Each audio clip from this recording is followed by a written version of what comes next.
শুভ সকাল সবাইকে। সবাই খুব ভালো আছো, আমিও ভালো আছি। প্রতিদিনের মতো আজকেও ঠাকুর ঘর থেকে ব্লগটা শুরু করলাম, আর আশা করি আজকে ব্লগটা তোমাদের ভালো লাগতে পারে। আমি তো খুব সকালে ঘুম থেকে উঠি, আজকে আরও তাড়াতাড়ি ঘুম থেকে উঠে গেছি, ভোর 5টায় উঠে গেছি। আর সকাল থেকে উঠেই কাজ শুরু করে দিয়েছি। আর বাইরে যা যা কাজ সব কাজ হয়ে গেছে, আর স্নান করে আমার ঘরে ঠাকুরের পুজোটাও হয়ে গেছে। আর এখন দেখো সব কিছু গুছিয়ে নিচ্ছি। আজকের তো বিপত্তারিণী মায়ের পুজো, আর মায়ের পুজো দেওয়ার জন্য মন্দিরে যাব, সেই জন্য সব কিছু গুছিয়ে নিচ্ছি। আর মায়ের পুজোতে তো 13 রকমের ফুল, 13 রকমের ফল, 13 রকমের মিষ্টি লাগে। তো আমি 13 রকমের ফুল জোগাড় করতে পারিনি, কি করব বলো? আমার কাছে আজকে সব ফুল ফুটেনি। সব ফুল ফুটলে 13 রকমের ফুল হয়ে যেত। তো কিছু করার নেই, যে কটা ফুল পেয়েছি সে কটা ফুল নিয়ে মায়ের কাছে যাব। আর মায়ের মন্দিরের পাশেই ফুল বিক্রি হয়, সেখান থেকেই কিনে নিব। আর আমার পাপা কালকে বাজার থেকে 13 রকমের ফল নিয়ে এসে, সেই ফলগুলো এখন গুছিয়ে নিচ্ছি। মিষ্টিটাও কিন্তু আমি মায়ের মন্দিরে পুজো দিতে যাওয়ার সময় কিনে নিব। আর এই দেখো এখন ফলগুলো গুছিয়ে নিচ্ছি। ফলগুলো গুছিয়ে নিয়ে তারপর মন্দিরে চলে যাব। আর আমার সোনামাকে তো নিয়ে যাব না, 2 মা কিন্তু বাড়িতে থাকবে। সোনামা তো এত সকালে ঘুম থেকে উঠে না, সোনামা তো অনেক রাত্রে ঘুমায়, সেই জন্য সোনামা একটু দেরি করে ঘুম থেকে উঠে। আর সোনামাকে জোর করে উঠিয়ে রেডি করলে সোনামা তো কান্না করবে, সেই জন্য সোনামাকে নিয়ে যাব না। আর মন্দিরে খুব ভিড় হয়, আর সোনামাকে নিয়ে গেলেও দেরি হয়ে যাবে, সেই জন্য ভাবলাম যে তাড়াতাড়ি করে পুজো দিয়ে আসি। একদিকে তো ভয় লাগছে সোনামা আবার কান্না করবে নাকি। এই যে সব গুছানো হয়ে গেল, এবার চলে যাব মায়ের মন্দিরে পুজো দিতে। তো চলো দেখতে থাকো আজকের ভিডিওটা, কেউ স্কিপ করে দেখো না, তোমাদের ভালো লাগবে। আর এই সুতোটা নিয়ে নিলাম, সুতোটাই তো মেন। সব আমার গোছানো হয়ে গেল, এখন মায়ের মন্দিরে চলে যাব পুজো দিতে। তো এখন আর কথা বলবো না, পরে আবার তোমাদের সঙ্গে কথা বলবো। এইমাত্র মন্দিরে এলাম, আর দাঁড়াও তোমাদেরকে দেখাচ্ছি কত ভিড় মন্দিরে, কত বড় লাইন পড়ে গেছে। দেখো এত তাড়াতাড়ি ঘুম থেকে উঠে এত তাড়াতাড়ি মন্দিরে এলাম, তাও লাইনে পড়ে গেছি। আসলে কি হয়েছে বলো তো, তোমাদেরকে তো বললাম মন্দিরে যাওয়ার সময় মিষ্টি কিনবো, আর মিষ্টির দোকানে এত ভিড় ছিল, সেই জন্য না আমাদের দেরি হয়ে গেল। কি আর করা যাবে, আর খুব গরম লাগছে।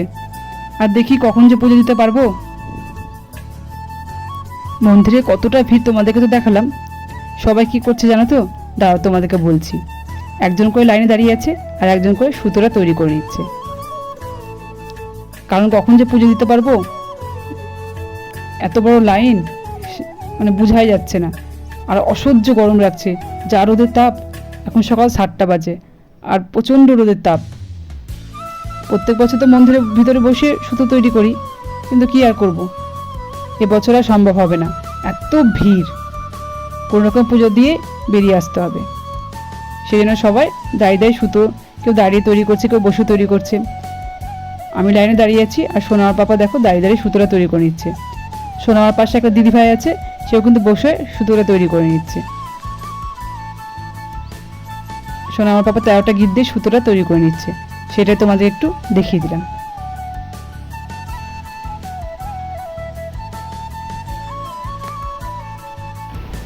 সোনামার পাপার তো সুতোটা তৈরি করা হয়ে গেল, আর মন্দিরের ভিতরে ঢুকে গেছি। পুজো কিন্তু দেওয়া হয়ে গেল।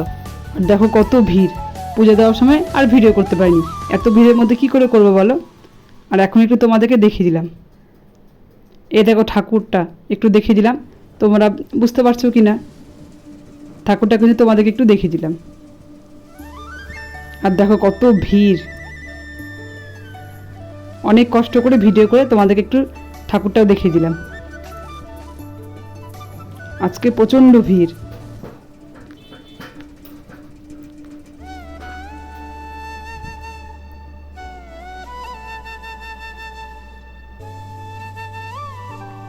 মন্দিরে আজকে খুব ভিড়।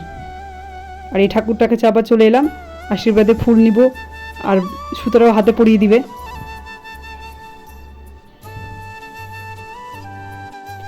পুজো দিয়ে অনেকক্ষণ হলো বাড়িতে চলে এসেছি। এসে দেখছি আমার সোনামা ঘুম থেকে উঠে গেছে, দিদির কাছে বসে আছে। আমার সোনামা কিন্তু আজকে একটুও কান্না করেনি।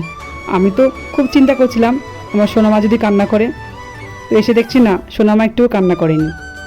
তারপরে সোনামাকে খাইয়ে দিয়ে স্নান করে দিয়েছি। আমার 2 মায়েরই কিন্তু স্নান করা হয়ে গেছে, আর এখন আমি 2 মাকে সুতোটা পরিয়ে দিব। প্রথমে আমি আমার মোনালি মাকে সুতোটা পরিয়ে দিলাম। আমার সোনা মা তো ষষ্ঠীর সুতো হাতে পড়েনি, দেখি বিপত্তারিণী মায়ের সুতো হাতে পড়ে কিনা। তো দেখলাম হ্যাঁ পড়লো। আর আমি তো সুতোটা ঠাকুরের কাছেই পরে নিয়েছি হাতে, আর সোনা মার পাপাও ঠাকুর মশাইয়ের কাছেই হাতে পরে নিয়েছে।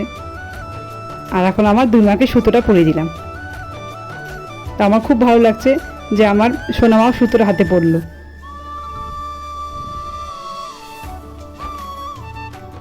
আবার হাত দেখাচ্ছে। আমার দু মাকে তো হাতে সুতো পরিয়ে দিলাম। এবার দেখো আমি পুজোর ফলগুলো কেটে নিচ্ছি। সবাই মিলে এখন পূজার প্রসাদটা খেয়ে নিব। আর আমাদের পাড়াতে অনেকেই কিন্তু বিপত্তারিণী মায়ের পুজো করে না, সেই জন্য ভাবলাম সবার বাড়িতে একটু করে প্রসাদ দিয়ে দিব, আর সুতোও দিব, প্রসাদটাও খেয়ে নিবে আর হাতে সুতোটা পরে নিবে। সেই জন্য তাড়াতাড়ি করে ফলগুলো কেটে নিচ্ছি। আর আমার সোনামাকে দেখো, কোনো কাজ করতে বসে কি আমার শান্তি আছে? পুজোর মিষ্টিগুলো নিয়ে কী করছে, খাবে তো না, শুধু জিনিস নিয়ে নষ্ট করে। সোনামার পাপা একবার হাত দিয়ে সোনামাকে বললো যে নষ্ট করো না, কিন্তু সোনামাকে কথা শুনবে? সোনামা তো কথা শোনার মেয়েই না। সেই জন্য দেখো আমি মিষ্টির বাটিটা সোনামার কাছ থেকে সরিয়ে নিলাম। সরিয়ে নিয়েও কি শান্তি আছে? আবার সোনামা চলে এলো মিষ্টির বাটিটার কাছে। ওকে বলছি যে তুমি কোনটা নিবা নাও, ও তো শুনবেই না কথা, ও শুধু নষ্ট করবে।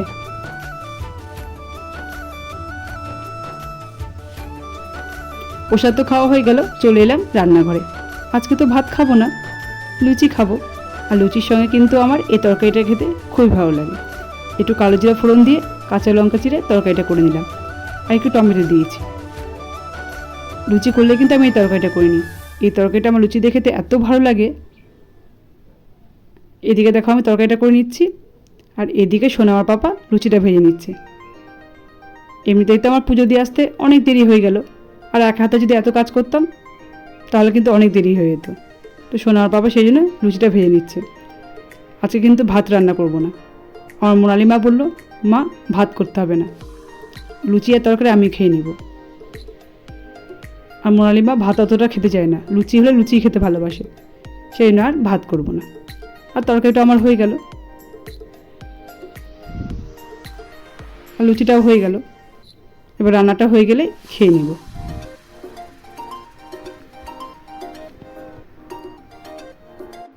লুচি আর তরকারিটা করা হয়ে গেল, আর আমি খাবারটা নিয়ে নিয়েছি। আমার মোনালিমার পাপার খাওয়া হয়ে গেছে, আর আমি তো সবার শেষে খাই, সোনা আমাকে ঘুম পাড়িয়ে দিয়ে। আর আমি এখন থেকে খাবারটা খেয়ে নিচ্ছি। আজকে কিন্তু 13টা লুচি খেতে হবে।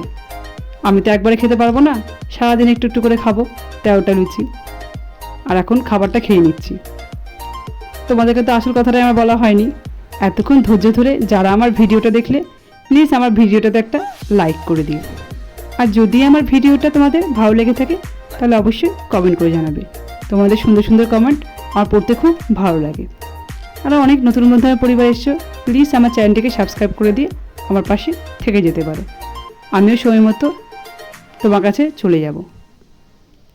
সবাই ভালো থেকো, সুস্থ থেকো। তোমাদের সঙ্গে দেখা হবে নতুন একটা ভিডিওতে। সবাইকে টাটা।